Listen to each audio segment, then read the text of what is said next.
आज का जो कंटेंट है हमारा मॉड्यूल 1 हमारा चल रहा है। जैसा आप सभी को पता है, मॉड्यूल 1 सीएनसी का परिचय है, जिसमें अध्याय 1 हम लोग देख चुके हैं और आज अध्याय हम लोग 2 देखने जा रहे हैं। 2 में क्या पढ़ना है हमें? मशीन का मॉडल, सीएनसी मशीन के क्या मॉडल होते हैं उसको समझना है। फिर नियंत्रण प्रणाली यानी कंट्रोल सिस्टम, सीएनसी का क्या कंट्रोल सिस्टम होता है वो हमें समझना है। और विनिर्देश, उसके क्या स्पेसिफिकेशन होते हैं, उसके जो डाटा होते हैं, टेक्निकल डाटा, उन सबों को जानना है कि कौन कौन से क्या इंपॉर्टेंट है, किसका क्या महत्व है। उन चीजों को हम लोग सीखेंगे इस अध्याय में। तो चूंकि चैप्टर काफी लंबा है, एक दिन में तीनों चीज कवर कर पाना पॉसिबल नहीं होगा कि मशीन मॉडल भी कवर हो जाए, कंट्रोल सिस्टम भी हो जाए और स्पेसिफिकेशन भी खत्म हो जाए। तो इसको हम लोग पार्ट बाई पार्ट से करेंगे, क्योंकि यहाँ पे डाटा का भी बहुत बड़ा इशू होता है, ज़्यादातर टाइम नेट पे चल नहीं पाता है। तो हम लोग इसको पार्ट बाई पार्ट करके देखेंगे, जैसा हम लोग प्रीवियसली देखते आ रहे हैं। तो आते हैं, देखते हैं इस चैप्टर में, इस चैप्टर का हमारा क्या उद्देश्य है, उसको हम लोग देखते हैं।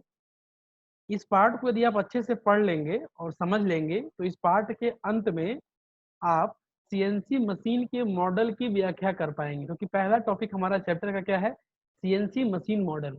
तो आप उसकी व्याख्या कर पाएंगे कि मॉडल में क्या होता है, कौन कौन सी मशीनें होती हैं, क्या डिफरेंसेस होता है, आप आसानी से बता सकते हैं। इसके बाद है सीएनसी नियंत्रण प्रणाली यानी सीएनसी कंट्रोल सिस्टम। जो सीएनसी को कंट्रोल करने का जो सिस्टम होता है उसको आप अच्छे से समझ पाएंगे। फिर आता है ड्राइविंग सिस्टम, जो उसको ड्राइव करता है, उस सिस्टम को हम लोग देखेंगे क्या क्या सिस्टम होते हैं, क्या मैकेनिज्म है। फिर उसके बाद रेखीय गति ड्राइव, लीनियर मोशन ड्राइव, जो सर्कुलर मोशन होता है, स्पिंडल कैसा घूमता है आपका? सर्कुलर। लेकिन आपका लेथ पे आप देखते हैं ट्रांसलेशन मोशनल होता है, आपका क्या होता है? लीनियर मोशन होता है। तो कैसे हम इसको लीनियर मोशन ड्राइव यूज करके कैसे एक रोटरी मोशन को लीनियर मोशन में हम ट्रांसलेट करते हैं, उसको कन्वर्ट करते हैं, उसके लिए किस मैकेनिज्म का यूज करते हैं, वह मैकेनिज्म कैसे कार्य करती है, इन सब चीजों को हम लोग इसमें देखेंगे। इसमें बहुत सारी चीजें आप लेथ में देख चुके हैं, लेथ से थोड़ी सी चीजें एडवांस्ड होंगी। जो लेथ में कमियां रहती थी उसको इसमें नए उपकरण लगा के, नए टूल्स लगा के, नए टेक्नोलॉजी लगा के इसमें दूर किया गया है। इसके बाद आता है नियंत्रण पैनल की व्याख्या कर पाएंगे। जो कंट्रोल पैनल होता है सीएनसी मशीन पे, उसको आप अच्छे से एक्सप्लेन कर पाएंगे। फिर है नियंत्रण कुंजी, जो सॉफ्ट कीज बनी है, कंट्रोल कीज जिसको बोलते हैं, उसको आप सूचीबद्ध कर पाएंगे, एक सूची बना पाएंगे जो इंपॉर्टेंट कीज हैं, ताकि उसका क्या कंसेप्ट है, आप मशीन पे जाने से पहले आपको पता होना चाहिए कि एक मशीन, एक एक कुंजी के बारे में, इसका क्या वर्क है, इसे क्या कमांड हम दे सकते हैं, क्या कंट्रोल कर सकते हैं, क्या नहीं कर सकते, सारी चीजें आपको पता होनी चाहिए। तो उसको, उसकी आप एक सूची तैयार कर पाएंगे, उसका आप जान पाएंगे उद्देश्य क्या होता है। फिर है आपका लास्ट जो हमारा इस सिलेबस, जो इस लेसन के ये में हम पढ़ेंगे, वो है सीएनसी मशीन के तकनीकी विनिर्देश यानी स्पेसिफिकेशन। जो उसका टेक्निकल जो डाटा होता है उसको हम बोलते हैं स्पेसिफिकेशन, विनिर्देश हिंदी में। तो उसको आप आसानी से समझ पाएंगे, कहीं भी आप किसी सीएनसी मशीन का आपको एक स्पेसिफिकेशन दे दिया जाएगा, विनिर्देश दे दिया जाएगा, तो आप आसानी से देख के समझ सकते हैं कि आपके रिक्वायरमेंट का जो जॉब तैयार करना है या आपका जो रिक्वायरमेंट है वो उस मशीन पे हो पाएगा कि नहीं हो पाएगा, आप मशीन के स्पेसिफिकेशन देख के ही आप तय कर सकते हैं। तो उन सब चीजों को हम लोग समझेंगे। तो सबसे पहला जो टॉपिक है उसको हम लोग स्टार्ट करते हैं आज के क्लास में। वो क्या है? सीएनसी मशीन के मॉडल, जो डिफरेंट मॉडल्स हैं उसको हम लोग देखते हैं। सीएनसी मशीन के मॉडल, सीएनसी मॉडल के क्या हैं? सीएनसी मशीनों को आमतौर पर जनरली 2 अक्ष, 3 अक्ष या बहु अक्ष प्रणाली के तहत वर्गीकृत किया जाता है। यानी सीएनसी मशीन जो है सो 2 एक्सिस, 3 एक्सिस और multi axis, as per our requirement. ठीक है, हमें जैसे लेथ को एग्जांपल लीजिए तो उसमें 2 ही एक्सिस का हमें काम होता है, 2 एक्सिस होती है। लेकिन हम वर्टिकल मिलिंग मशीन की बात करें तो 3rd एक्सिस, 3 एक्सिस हमें उसमें लेना पड़ता है। उसी तरह बहुत अभी प्रोडक्शन टेक्नोलॉजी में बहुत ऐसे जगह हमें मल्टी एक्सिस का यूज करना पड़ता है। तो मल्टी एक्सिस का भी हम एग्जांपल दिखाएंगे। अभी बहुत लोग के दिमाग में डाउट आ रहा होगा कि 2 एक्सिस तो समझ में आ रहा है, 3 एक्सिस समझ में आ रहा है, मल्टी एक्सिस क्या होता है? तो मल्टी एक्सिस में आपको दिखाएंगे कैसे, फिफ्थ 5 एक्सिस का, 4 एक्सिस का सीएनसी मशीन से आपको दिखाएंगे। उसके लिए धैर्य बनाए रखिए, ये चैप्टर समाप्त होगा, उस ये सब चीजें क्या हैं? एक्स्ट्रा चीजें हैं जो कि आउट ऑफ सिलेबस है। तो आपको अलग से इसके लिए क्लास होगा जिसमें आप उसको देख सकते हैं, जिनकी चॉइस होगी आप देख सकते हैं। फिर आता है क्षैतिज, हॉरिजेंटल 2 अक्ष वाले, जैसा हमने बताया एक्स और जेड होता है सीएनसी खराद मतलब लेथ के रूप में, और ऊर्ध्वाधर मतलब क्या है, वर्टिकल सीएनसी मशीन को हम मशीनिंग केंद्र के रूप में जानते हैं, जिसको हम क्या कहते हैं, वर्टिकल सीएनसी मशीन, ठीक है, जो कि आपका 3 एक्सिस का होता है और आपका लेथ क्या होता है, 2 एक्सिस का होता है। मशीन के मॉडल स्पिंडल ड्राइव पर भी आधारित होते हैं कि स्पिंडल का ड्राइव हम क्या यूज कर रहे हैं, ठीक है, या तो वो अलग से हम उसमें जो डीसी शंट मोटर अलग से सेपरेट एक्साइटेड सिस्टम यूज कर रहे हैं, या 3 phase AC induction motor use कर रहे हैं, ठीक है। तो ये 2 तरीके से स्पिंडल ड्राइव आप हो सकते हैं, या तो आप अलग से separately excited DC shunt motor ले रहे हैं आप अपने मैकेनिज्म में, या आप 3 फेज इंडक्शन मोटर का आप यूज कर रहे हैं। फिर है CNC machine model feed drive पर भी आधारित होती है, जो आपकी फीड ड्राइव होती है जिससे आप फीड देते हो, उसके लिए जो ड्राइव मैकेनिज्म है उस पर भी आधारित होती है। उसपे हम देखते हैं क्या क्या होती है। उस पे एसी सर्वो मोटर, या तो आपका जो फीड ड्राइव होता है वो एसी सर्वो मोटर से संचालित होता है, या डीसी सर्वो मोटर से संचालित होता है, या ब्रशलेस डीसी सर्वो मोटर से संचालित होता है, या स्टेपर मोटर या लाइनर मोटर से संचालित होता है, ठीक है। तो इतने सारे तरीके हैं जिसमें भी आप यूज करना चाहें आप कर सकते हैं, ठीक है। फिर है सीएनसी नियंत्रण प्रणाली, सीएनसी कंट्रोल सिस्टम, ठीक है। सीएनसी कंट्रोल सिस्टम क्या है, ठीक है, इसको हम देखते हैं कि सीएनसी कंट्रोल सिस्टम क्या, अच्छे से समझेंगे, बहुत ही धीरे धीरे चलेंगे, क्योंकि ये सब चीजें क्या है, आप स्टार्टिंग में अगर स्किप करेंगे तो लास्ट में आप प्रोग्राम नहीं बना पाएंगे। तो प्रोग्राम अगर मान लीजिए आपको प्रोग्रामिंग ही नहीं करनी है, आप प्रोग्रामर नहीं बनने जा रहे हो कि प्रोग्राम करनी है काम खत्म है, आपको मशीन पे काम करना है, तो मशीन का जो बेसिक फंडा होता है उसका प्रत्येक, हमें इतना समय तो है नहीं कि सबके बारे में हम डिटेल स्टडी कर पाए, लेकिन हम एक एक कॉर्नर को टचअप करेंगे ताकि हमें इतना पता हो कि मशीन का ये मैकेनिज्म होता है, मशीन ऐसे कार्य करती है, इस चीज का ये कार्य होता है, ये चीज यहाँ फीड होती है, इसका ऐसे कार्य करता है। ये चीज हमें बेसिक नॉलेज हमें पता होना चाहिए, क्योंकि हम एज अ वर्कर काम करेंगे, हम सीएनसी वर्कर होंगे वहां पे। तो प्रोग्रामर नहीं है कि सिर्फ प्रोग्राम सीख लेना है, अगर प्रोग्रामर अगर आप होते, आपको सिर्फ प्रोग्रामिंग करना होता, तो सीधे हम डायरेक्ट प्रोग्रामिंग से स्टार्ट करते हैं, इसे बताने का कोई मतलब नहीं है, क्योंकि प्रोग्रामर को इन चीजों से कोई मतलब ही नहीं है।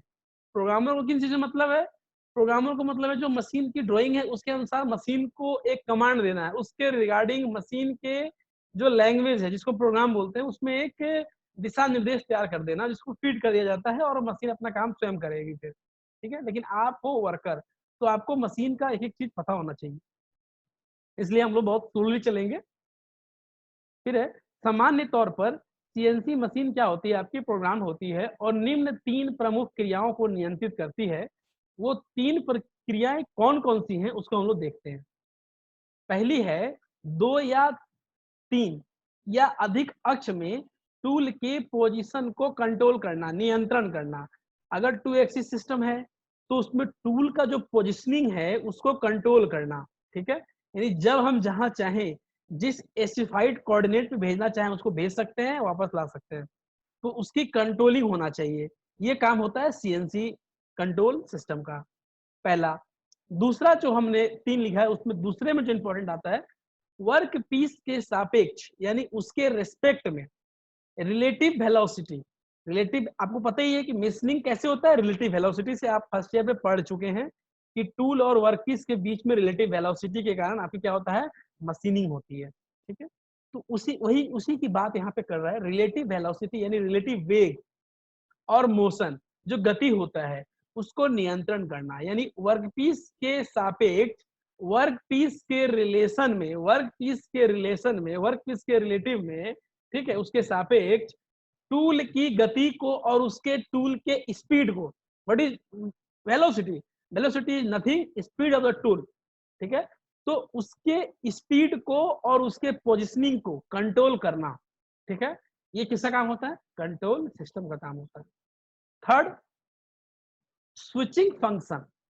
स्विचिंग फंक्शन अर्थात स्पिंडल के घुमाव की दिशा, स्पिंडल क्लॉकवाइज चलेगा कि एंटी क्लॉकवाइज चलेगा। क्लॉकवाइज का मतलब घड़ी की दिशा में चलेगा या घड़ी की विपरीत दिशा में चलेगा, ठीक है। उसके लिए स्विचिंग, कभी हम देखते हैं कि कभी हमें स्पिंडल को क्लॉकवाइज घुमाना होगा, कभी स्पिंडल को एंटी क्लॉकवाइज घुमाना होगा, ठीक है। तो उस कंडीशन में हम स्विचिंग कर सकें, ठीक है। किसकी switching? Clockwise to anti clockwise, anti clockwise to clockwise. तो उसकी स्विचिंग का जो जिम्मेवारी होता है कंट्रोल सिस्टम की होती है। आप कमांड देते हो और वो घूमता है। हम लोग देखेंगे धीरे धीरे, जब आगे हम लोग बढ़ेंगे, उस चैप्टर में आएंगे, प्रोग्राम बनाएंगे, तो हम देखेंगे कमांड देंगे और स्पिंडल कैसे एंटी क्लॉकवाइज घूमेगा, कैसे क्लॉकवाइज घूमेगा, उससे कुछ वीडियोस, कुछ एनिमेशन सब के माध्यम से आपको समझा दिए जाएंगे। फिर शीतलक का चालू या बंद, यानी कूलेंट, जब आपकी कटिंग हो रही है, ठीक है, टूल को वापस आना, उस समय आपको कूलेंट की कोई आवश्यकता नहीं है। बहुत ऐसे टाइम है जिसमें कूलेंट आपको बंद करना है, लेकिन फिर जब कटिंग स्टार्ट हो गई है, पेनेट्रेट हो रहा है, मतलब कूलेंट का काम कब होता है, ध्यान दीजिएगा, कूलेंट का काम तब होता है जब आपका टूल वर्कपीस में पेनेट्रेट होता है, यानी when penetration is going on, जब पेनेट्रेशन चलता रहता है। किसका पेनेट्रेशन? वर्कपीस का, टूल के द्वारा। यानी टूल जब वर्कपीस को पेनेट्रेट करता आता है, उस दौरान टूल को वियर से बचाने के लिए हम लोग कूलेंट का यूज करते हैं, क्योंकि हमारी कोशिश ये होती है कि टूल गर्म ना होने पाए, ठीक है। क्योंकि टूल वियर आप में पड़ चुका है फर्स्ट ईयर में, ठीक है, नहीं पड़ा होगा तो अभी आप समझ लीजिए कि उससे टूल वियर होता है। अगर टेम्परेचर बढ़ेगा तो टूल वियर होगा। टूल वियर के लिए अलग से टाइम अगर मुझे मिलता है तो अलग से उस पर वीडियो हम बनाने का प्रयास करेंगे, ठीक है। तो शीतलक का चालू या बंद, उसको हम करना, जब रिक्वायरमेंट है तो कूलेंट को ऑन करना, जब रिक्वायरमेंट है तो कूलेंट को ऑफ करना। इसका एक कमांड होता है, जैसे जी कोड एम कोड हम पढ़ते हैं, हम कमांड देंगे, कंट्रोल सिस्टम क्या करेगा, समझ जाएगा कि अभी कूलेंट की आवश्यकता नहीं है, कूलेंट को ऑफ करना है तो स्विच ऑफ द कूलेंट, ठीक है। तो हम सिर्फ कमांड देंगे और कंट्रोल सिस्टम इन सारी चीजों को मैनेज करेगा। तो आपके स्क्रीन पे जो तीन चीजें दिख रही हैं, ये किसी भी सीएनसी कंट्रोल सिस्टम का प्रमुख कार्य होता है। इसके अलावा भी कार्य होते हैं, लेकिन मेरे कहने का मतलब है ये तीन प्रमुख कार्य है जिसको मैंने यहाँ पे लिस्टेड किया है, ठीक है। इसके बाद ये सीएनसी मशीनें जो हैं मोटे तौर पर निम्नलिखित रूप में वर्गीकृत की गई हैं, depend upon the control system, ठीक है। क्योंकि हम लोग अभी कंट्रोल सिस्टम पढ़ रहे हैं तो अपन सिर्फ कंट्रोल सिस्टम की बात करेंगे, जिसमें पहला क्या है, प्रतिक्रिया नियंत्रण के आधार पर, बेस्ड ऑन फीडबैक कंट्रोल, ठीक है। पहला जो है तो based on feedback control, and the second one is नियंत्रण प्रणाली सुविधाओं पर आधारित, यानी based on control system feature, ठीक है। यानी कंट्रोल सिस्टम में कुछ फीचर हम लेते हैं, जैसे हमें point to point, line to line cutting करना है, तो इससे रिलेटेड बहुत सारे फीचर हैं, आगे आएंगे तो हम लोग उस पर डिस्कस करेंगे। अभी फिलहाल हम इन दो चीजों को जान लें कि जो सीएनसी कंट्रोल सिस्टम है उनको हम दो भागों में वर्गीकृत किए हैं। जो पहला क्या है, based on feedback control, that is further classified into two types, जिसको आगे चल के फिर दो भाग में बांटा गया है। किसको? बेस्ड ऑन फीडबैक कंट्रोल को। किसमें किसमें? Open loop control system and close loop control system, जिसको अभी हम लोग देखेंगे जस्ट आज के लेक्चर में। और फिर नियंत्रण प्रणाली सुधार पर आधारित, इसको हम लोग आगे के लेक्चर में देखेंगे। उसके पहले ड्राइविंग मैकेनिज्म, हम पहले जो जैसे जैसे हम एक सीक्वेंस सेट किए हैं उसी सीक्वेंस में हम आगे चलेंगे। तो हम लोग पहले देखते हैं प्रतिक्रिया नियंत्रण के आधार पर, बेस्ड ऑन फीडबैक कंट्रोल के आधार पे कि क्या होता है। तो सीएनसी मशीनों में मशीन की जो स्लाइड होती है, जो स्लाइडिंग एक्शन होता है, ट्रांसलेशन मोशन, तो उसकी स्लाइड को, इसकी स्थिति को, उसके पोजीशन को हम नियंत्रित करने के लिए एक विद्युत यांत्रिक, इलेक्ट्रोमैग्नेटिकल, वायवीय या हाइड्रोलिक घटकों के एक समूह का हम यूज करते हैं। मतलब क्या है, इलेक्ट्रोमैकेनिकल, न्यूमेटिक और हाइड्रोलिक, इन तीनों चीजों के से बने एक सिस्टम का, एक ग्रुप ऑफ सिस्टम का, सबका एक एक सिस्टम है, उन सबों का एक समूह है, उसका हम यूज करते हैं। और जो पूरा समूह है जिसमें आपका हाइड्रोलिक भी है, जिसमें आपका न्यूमेटिक भी है और आपका इलेक्ट्रोमैकेनिकल पार्ट्स भी है, इन सारी चीजों को मिला के, सारी मशीनरी को मिला के एक समूह जो बनता है, वह समूह कहलाता है सर्वोतंत्र। बहुत आगे यूज होगा, हर जगह यूज होता है सर्वोतंत्र, सर्वो मैकेनिज्म, सर्वोतंत्र। तो सर्वोतंत्र इस कुछ नहीं है। सर्वोतंत्र क्या है? एक इलेक्ट्रोमैकेनिकल, एक न्यूमेटिक और एक हाइड्रोलिक सिस्टम, इन सबको मिला के एक समूह है, और इस समूह को हम बोलते हैं, इन समूह को हम बोलते हैं वो तीनों सिस्टम के समूह, जो तीनों सिस्टम बना है उसके जो ग्रुप बना है तीनों सिस्टम को मिलाने से, उस समूह को हम बोलते हैं सर्वो मैकेनिज्म, सर्वो तंत्र। ठीक है। फिर है डेटा हैंडलिंग। जो डेटा हैंडलिंग उपकरण हमारा होता है, जो कि वेज में लगा होता है, ठीक है, उसके लिए एक सेपरेट चैनल हमारा होता है, सिग्नल जो हमको देता है वो, तो सेपरेट चैनल के माध्यम से जो हमारा आउटपुट सर्वो तंत्र है उसको प्रेषित किया जाता है, वो डेटा डेटा हैंडलिंग उपकरण से एक स्पेशल वे के द्वारा। ठीक है। उन सब चीजों को हम लोग नहीं देखेंगे, वो हमारा पार्ट्स नहीं है, थोड़ा बहुत नॉलेज हम उस पर देने का प्रयास करेंगे अपने पूरे लेक्चर के दौरान। ठीक है। जो नियमित नियंत्रण प्रणाली द्वारा मशीन स्लाइड को ड्राइव करता है, और उस सिग्नल के आधार पर, ठीक है, जो सिस्टम है हमारा कंट्रोल सिस्टम मशीन स्लाइड को ड्राइव करता है। ठीक है। एक्चुअल पोजीशन का सिग्नल मिलता रहता है और उसको वो ड्राइव करता रहता है। ठीक है। इसको हम लोग जैसे बताए थे कि फर्दर हम दो भागों में बांटते हैं, तो ये हम आगे देखते हैं। यह सर्वो तंत्र प्रतिक्रिया नियंत्रण जो फीडबैक कंट्रोल के आधार पर निम्न रूप से कार्य करता है। ठीक है। जिसमें पहला है खुली लूप प्रणाली और दूसरा है बंद लूप प्रणाली। नाम से ही कंफर्म है, पहले वाले में खुला लूप है, मतलब क्लोज सर्किल नहीं बन रहा है, and the second one is close loop system, मतलब क्या है, क्लोज लूप बनेगा। ठीक है, नाम से कंफर्म हो रहा है। ठीक है। तो इसको हम लोग देखते हैं बारी बारी से कि खुला लूप सिस्टम क्या है, what is open loop system, and बंद बंद लूप प्रणाली क्या है, यानी क्लोज लूप सिस्टम क्या है। तो खुली लूप प्रणाली, open loop system. Open loop system का देखिए एक डायग्राम है, ये डायग्राम आपके सामने है, जस्ट लाइक एग्जांपल मानिए कि दिस इज योर खुली लूप प्रणाली। ये आपकी जो आपको रेक्टेंगल दिख रहा है, ये रेक्टेंगल एक ओपन लूप सिस्टम है। तो इसमें होता क्या है, बेसिकली हम एक इनपुट देते हैं, अभी हमने एक इनपुट दिया, और इस इनपुट के आधार पर इस इनपुट में ही सारे कमांड प्रोग्राम्ड रहेंगे, और इस इनपुट के आधार पर आपको आउटपुट मिलेगा। ठीक है। ये डिपेंड करेगा कितनी एक्यूरेसी है, कि आपका प्रोग्राम कितना सही है, जो ड्राइव सिस्टम जो कंट्रोल सिस्टम आप यूज कर रहे हैं उसकी एक्यूरेसी कितनी अच्छी है, उस पर डिपेंड करेगा कि आपका आउटपुट एज पर इनपुट है या नहीं है, या बीच में कुछ डिस्टरबेंस आ गया। बट अगर डिस्टरबेंस आता है यू कांट कंट्रोल, बिकॉज आप उसको जान ही नहीं सकते ना। आपको पता कब चलेगा, आउटपुट जब आपको मिल जाएगा, तब आप उसको मेजरमेंट करोगे, उसकी क्वालिटी चेकिंग करोगे, तो आपको लगेगा this is the input but this is the output, there is a difference. Difference क्यों है, अंतर क्यों है, तब आपको लगेगा कि यहाँ पे कुछ गलती है, तो आप उस सिस्टम में फिर सुधार कर पाओगे। लेकिन विद इन द सिस्टम आप नहीं कर सकते, बिकॉज आपको कोई फीडबैक नहीं मिलता है। ये सिस्टम की सबसे बड़ी खामी है। ठीक है। तो इसमें जैसा मैंने लिखा है, एक ओपन लूप सिस्टम में मशीन की स्लाइड नियंत्रण प्रणाली के पार्ट प्रोग्राम में लिखी हुई जानकारी के अनुसार विस्थापित होती है, जैसा मैंने बताया वही मैंने लिखा है यहाँ पे आपके लिए।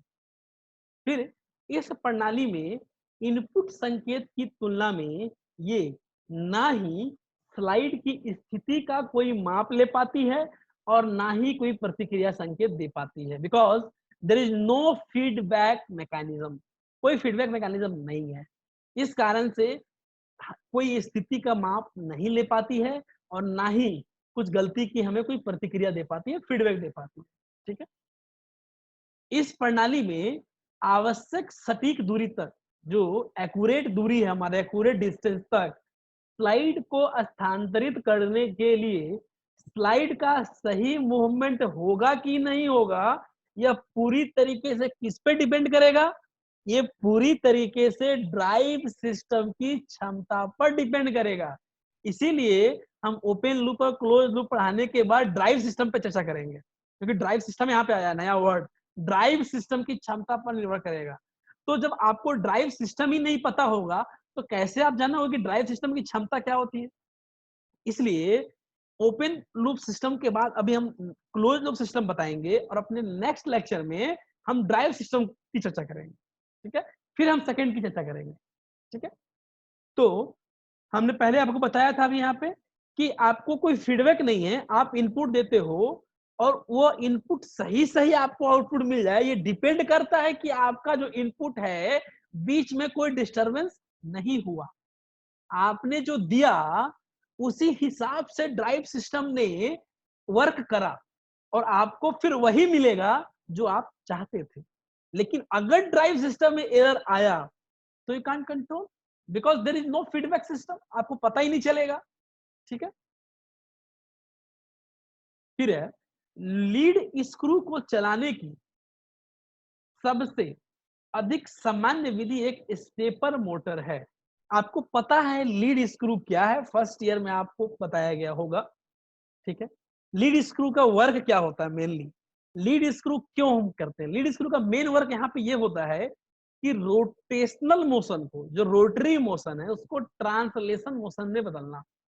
ठीक है, क्योंकि लीड स्क्रू को रोटेशन कहां से मिलता है, स्पिंडल से, मोटर से। ठीक है, और लीड स्क्रू उसको कन्वर्ट करता है, वहां पे जो मैकेनिज्म होता है ड्राइव मैकेनिज्म, जो कन्वर्ट करता है रोटरी मोशन को लीनियर मोशन में। क्योंकि हमको क्या वर्क है लेथ पे इस तरह का मोशन कराना है। ठीक है, तो ये मोशन हम वो किससे कन्वर्ट कराएंगे, लीड स्क्रू से कराएंगे, उसमें मैकेनिज्म यूज करेंगे हम, लीनियर मैकेनिज्म। ठीक है, इन सब चीजों को देखेंगे, चर्चा करेंगे। अच्छा, फर्स्ट ईयर में आप लीड स्क्रू के बारे में पढ़ चुके होंगे, लीड स्क्रू क्या होता है, उसका मैकेनिज्म को जान ही गए होंगे, आई होप।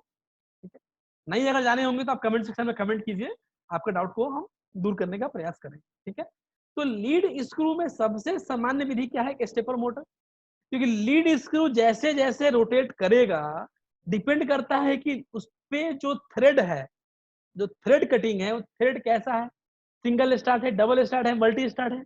अगर सिंगल स्टार्ट है तो लीड स्क्रू के एक रिवोल्यूशन में लीड स्क्रू एक रिवॉल्यूशन करेगा। एक रिवॉल्यूशन का मतलब कि एक बार पूरा घूमेगा, तो एक पिच ट्रांसलेशन मोशन होगा। जो उस स्क्रू का पिच होगा उतना बराबर आपका क्या होगा, स्लाइड मूव करेगी। ठीक है, तो अगर टू पिच होगा, ठीक है, तो आपकी क्या होगी स्लाइड, अगर आपका डबल स्टार्ट होगा तो टू पिच के बराबर मूव करेगी। तो ये कंसेप्ट होता है, इनको चीजों हम लूडो, आप जो लीड स्क्रू आप देखे होंगे तो लीड स्क्रू के बारे में आप उसमें फर्स्ट ईयर में अच्छे से पढ़े होंगे, तो आपको पता है उस समय ही कि सिंगल स्टार्ट क्या होता है, डबल स्टार्ट क्या होता है, कैसे हमको ट्रांजिशन मोशन बढ़ाना होगा, कैसे अगर ट्रांजिशन मोशन बढ़ाना है आरपीएम को क्या करना होगा, घटाना होगा, बढ़ाना होगा। तो हम इन सब चीजों के बारे में भी चर्चा नहीं करेंगे कि हमारा वो टॉपिक नहीं है। इन सब चीजों के बारे में आप टर्नर फर्स्ट ईयर में अच्छे से डिटेल में पढ़ चुके हैं। फिर क्या है, स्टेपर मोटर विस्तार विद्युत संकेतों, जो आपका विस्तार में विद्युत संकेत जो मिलता है आपको, को आनुपातिक मूवमेंट में परिवर्तित करने का सबसे सरल तरीका। स्टेपर मोटर के बारे में भी हम लोग चर्चा करेंगे। अभी बस इतना जान लीजिए कि स्टेपर मोटर क्या करता है, स्टेप में रोटेट करता है। ठीक है, उसको एक इलेक्ट्रिकल सिग्नल मिलता है, उस सिग्नल के आधार पे उसके प्रोपोर्शन में, जो सिग्नल होता है उसके प्रोपोर्शन यानी उसके अनुपात में वो रोटेट करता है। इससे जुड़ा होता है लीड स्क्रू, जब वो रोटेट करता है तो लीड स्क्रू रोटेट करती है, जब लीड स्क्रू रोटेट करती है तो आपका ट्रांसलेशन मोशन होता है। ठीक है, तो ट्रांसलेशन मोशन में क्या होता है, स्टेप में होता है। तो ये स्टेप, एक स्टेप में कितना मूवमेंट होगा किस पे डिपेंड करेगा, लीड स्क्रू कितना घूमेगा उस पर डिपेंड करेगा। लीड स्क्रू कितना घूमेगा किस पे डिपेंड करेगा, स्टेपर मोटर कितना घूमेगा उस पर डिपेंड करेगा। स्टेपर मोटर कितना घूमेगा बेटा किस पे डिपेंड करेगा, कितना सिग्नल मिला उस पर डिपेंड करेगा। ठीक है, तो इन सब चीजों को जब स्टेपर मोटर हम पढ़ेंगे तो उसमें थोड़ा सा हम और डिटेल में आपको बताएंगे। तो अभी आगे चलते हैं हम लोग। चूंकि स्लाइड की स्थिति की कोई जांच संभव नहीं होती है, वी कैन नॉट इंस्पेक्ट, उसको हम जांच नहीं कर सकते, इसलिए जो सिस्टम की एक्यूरेसी होती है, जिसको हिंदी में हम क्या बोलते हैं, सटीकता, कितना सटीक आपका काम हो रहा है, कितनी सटीक मिशनिंग हो रही है। ठीक है, तो सिस्टम की सटीकता इनपुट में दिए गए स्टेप के आधार पे, what steps you have program in input, ठीक है, आपने क्या इनपुट में प्रोग्राम दिया है उसके आधार पर सटीक संख्या के माध्यम से कदम उठाने की मोटर की क्षमता पर निर्भर करती है। कि आपने, हो सकता है कि आपका प्रोग्राम एरर हो, पहला। दूसरा, नहीं आपका प्रोग्राम तो सही है बट मोटर कैपेबल नहीं है, देयर इज सम डिस्टरबेंस, जिस कारण से आपका जो डिजायर्ड इनपुट जो आपने दिया था डिजायर्ड आउटपुट के लिए वो नहीं मिल रहा है, देयर इज डिस्टरबेंस। तो ये इस सिस्टम की खामियां हैं, लेकिन चूंकि सिस्टम काफी सस्ता है, थोड़ा सा उसके कंपेयर में लोअर कॉम्प्लेक्स है, तो इसलिए इसका हम यूज करते हैं बहुत जगह उसका भी यूज करते हैं, डिपेंडिंग अपॉन आवर रिक्वायरमेंट, हमारे रिक्वायरमेंट के आधार पे हम तय करते हैं। ठीक है, फिर है इसके बाद बंद लूप प्रणाली, क्लोज्ड लूप सिस्टम। ठीक है, हमने जैसे बताया था कि आज हम लोग अपने क्लास में दो चीजों को देखेंगे, एक आपका ओपन लूप सिस्टम और क्लोज लूप सिस्टम। ठीक है, इसके बाद हम लोग स्टार्ट करेंगे ड्राइव सिस्टम नेक्स्ट लेक्चर में। ठीक है, तो बंद लूप प्रणाली क्या है, what is closed loop system. तो क्लोज्ड लूप सिस्टम में क्या है, हम फिर एक प्रणाली लेते हैं जैसा हमने अभी लिया था किसमें, ओपन में। ओपन में हमने एक रेक्टेंगल लिया था, उसको मान लिया था क्या है, ये एक ओपन लूप सिस्टम है। उसी तरीके से यहाँ भी लेते हैं और यह है हमारा क्या है, बंद लूप प्रणाली। इस पे हम इनपुट देते हैं, इसमें जब हम इनपुट देंगे तो ये हमने इनपुट दिया। ठीक है, इनपुट से आपका क्या निकलता था उसमें आउटपुट। ठीक है, तो ये आउटपुट मिलने के पहले, ठीक है, इसमें एक मैकेनिज्म होता है जो कि सिस्टम में जुड़ा होता है आउटपुट के जस्ट पहले। उसमें ये क्या करता है, इसको हम बोलते हैं फीडबैक मैकेनिज्म। ठीक है, यहाँ पे वो एरर उसको चीज को मेजर करता है, देखता है कि सही है कि नहीं, किससे कंपेयर कराता है, इनपुट से जो आपने यहाँ पे दिया था, यहाँ पे जो आपने दिया था इससे कंपेयर करता है।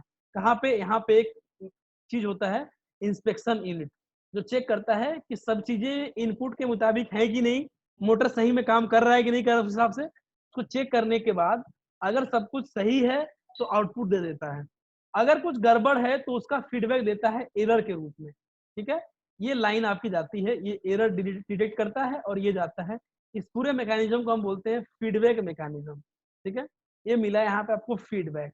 जब आपको फीडबैक मिल गया कि हाँ यहाँ पे एरर था या यहाँ पे एरर हो रहा है, इस वजह से हो रहा है, तो आप क्या करते हो, उस वजह को दूर करते हो और फिर एक नया इनपुट आप देते हो। जहां पे भी जरूरत होता है ड्राइविंग मैकेनिज्म में या प्रोग्राम में या कहीं भी, आप वहां उस चीज को आप सही कर लेते हो, यानी आप अपना इनपुट सही कर लेते हो बिना आउटपुट मिले। ठीक है, तो ये इस सिस्टम की सबसे बड़ी खासियत है। ठीक है, तो आप यहाँ पे देख रहे हो कि यहाँ पे क्लोज लूप बन गया। आपने कहाँ से चलना स्टार्ट किया था, यहाँ से आपने चलना स्टार्ट किया था और फिर ऐसे आए और यहाँ पे वापस आप ओरिजिन पे आ गए। मतलब क्या है, there is a close loop, एक लूप बन रहा है, that's why it's name is close loop system. इसीलिए सिस्टम का नाम क्या है, क्लोज लूप सिस्टम है, जबकि इसके पहले वाले में कोई लूप नहीं बन रहा था, इसीलिए वो क्या है, ओपन लूप सिस्टम है। ठीक है, इसमें क्या है, एक बंद लूप सिस्टम एक मापने वाले उपकरण से, एक मेजरिंग डिवाइस, ठीक है, जो कि यहाँ पे फिट होता है बिफोर द आउटपुट यूनिट, उससे क्या करता है, एक मापने वाले उपकरण से नियंत्रण इकाई को एक संकेत में भेजता है। नियंत्रण इकाई को क्या करता है, एक संकेत में भेजता है, जिसे ट्रांसड्यूसर के रूप में जानते हैं। ठीक है, तो ट्रांसड्यूसर क्या है आप समझ गए यहाँ पे। ठीक है, एक बंद लूप सिस्टम एक मापने वाले, एक मेजरिंग डिवाइस से नियंत्रण इकाई को एक संकेत भेजता है, जिसे हम क्या कहते हैं, ट्रांसड्यूसर। ठीक है, ट्रांसड्यूसर जो है कहाँ लगा होता है, इसका क्वेश्चन ऑब्जेक्टिव में आ सकता है बाबू। ठीक है, ट्रांसड्यूसर स्लाइड के रास्ते से जुड़ा हुआ होता है। जो स्लाइड है जिसपे आपका मूवमेंट हो रहा है, यानी वेज, रास्ता ऑफ स्लाइड मूवमेंट, जिसपे स्लाइड आपकी मूव कर रही है, उससे जुड़ा हुआ होता है।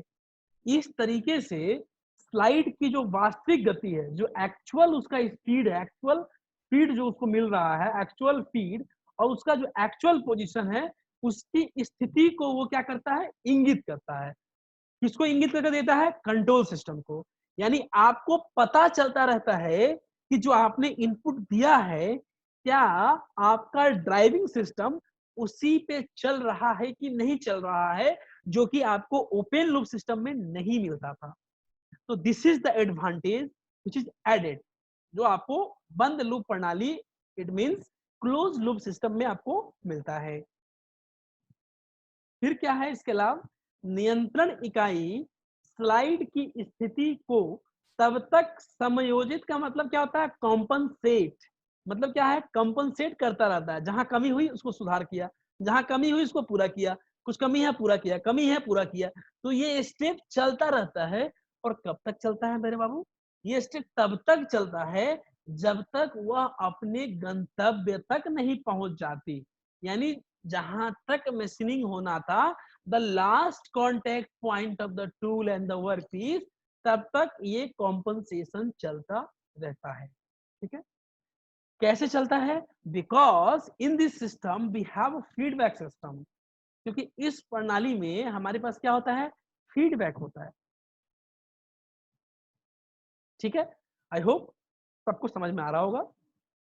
किसी भी परिस्थिति में अगर कोई पॉइंट नहीं समझ में आता है तो all doubts are welcome, you can comment in the comment section. ठीक है, हालांकि जो ओपन लूप सिस्टम होता है, जो खुली लूप प्रणाली होती है, उसकी तुलना में ये अधिक महंगा और थोड़ा सा कॉम्प्लेक्स होता है। बिकॉज रहेगा ही, क्योंकि आपके नए डिवाइसेस, नए सेंसर्स, एक फीडबैक यूनिट, ठीक है, सब जुड़ जाती हैं। ट्रांसड्यूसर्स, एम्पलीफायर्स में खर्चा बढ़ जाता है। ठीक है, उसके लिए एक अलग सर्किट आप बनाते हो, तो उस सर्किट के कारण क्या थोड़ी कॉम्प्लेक्सिटी, मतलब क्या जटिलता आ जाती है। तो इसको समझने वाली कॉमन सेंस वाली बात है कि अगर आपको कुछ सुविधा लेना है तो उसके लिए आपको पे तो करना पड़ेगा। ये प्रणाली अधिक सटीक स्थिति बताती है, लेकिन आपको ये जो डिसएडवांटेज जो एक तरह से आपको दिखा कि अधिक महंगा है और अधिक जटिल है, अधिक कॉम्प्लेक्स है, इसके एडवांटेज में क्या आपको मिलता है? इसके एडवांटेज में आपको सटीक स्थिति मिलती है, एक्यूरेट पोजीशन आपको पता चलता रहता है। अगर कुछ गलती भी हो तो आप उसको सुधार करने का आपको ऑप्शन होता है, because you have feedback system. इस तरह की प्रणाली के लिए हम सर्वो मोटर का उपयोग, सॉरी, इस तरह की प्रणाली के लिए हम सर्वो मोटर का उपयोग करते हैं। In last case we are using stepper motor, और इसमें हम क्या यूज करते हैं? Servo motor, that is the advance form of the stepper motor. Servo motor is nothing advance form of, that is more accurate as compare to stepper motor. तो इसके लिए घबराई नहीं, हमारे सिलेबस में नहीं है, फिर भी मैंने थोड़ी देर का लेक्चर एक स्टेपर मोटर और एक सर्वो मोटर दोनों पे हम लेंगे और आपको बताएंगे, क्योंकि दोनों इंपॉर्टेंट है। आपको ओपन लूप और क्लोज सिस्टम हमारे सिलेबस में है, तो हमको पता होना चाहिए दोनों जो जो ड्राइव यूज कर रहे हैं उसमें बेसिक डिफरेंस क्या है। ठीक है, ये हमें पता होना चाहिए, तो हम उसको स्किप नहीं करेंगे, हमने उसको ऐड किया है और हम अपने आने वाले लेक्चर में उस पर हम लोग डिस्कस करेंगे। ठीक है, तो इतना अभी जान लीजिए कि क्लोज लूप सिस्टम में हम लोग यूज कर रहे हैं servo motor, we are using servo motor. ठीक है, और उसमें क्या यूज करते थे? उसमें हम लोग यूज करते थे आपका स्टेपर मोटर। ठीक है, तो नेक्स्ट क्लास में जो आपके स्क्रीन पे लिखा हुआ आ रहा है ड्राइविंग सिस्टम, इसकी हम लोग चर्चा करेंगे। ठीक है, तो आज के लिए हम लोग क्या क्या पढ़ लिए? आज हम लोग सीएनसी मॉडल के बारे में जान लिए कि सीएनसी मॉडल कैसे कैसे हम डिवाइड करते हैं। ठीक है, फिर आपका जो फीडबैक कंट्रोल सिस्टम है उसमें open loop control system, close loop control system, इनके बारे में हम लोग अच्छे से रिवाइज कर लिए। तो आज के लिए इतना काफी है, और हम लोग नेक्स्ट क्लास में जो हम स्टार्ट करेंगे अपना लेक्चर, वो हम स्टार्ट करेंगे ड्राइविंग सिस्टम से। तो आज के लिए थैंक यू, अच्छे से जो आज पढ़ाया गया उसको रिवाइज करो, और फिर हम लोग कल स्टार्ट करते हैं ड्राइविंग सिस्टम से। ठीक है, तो थैंक यू, बाय।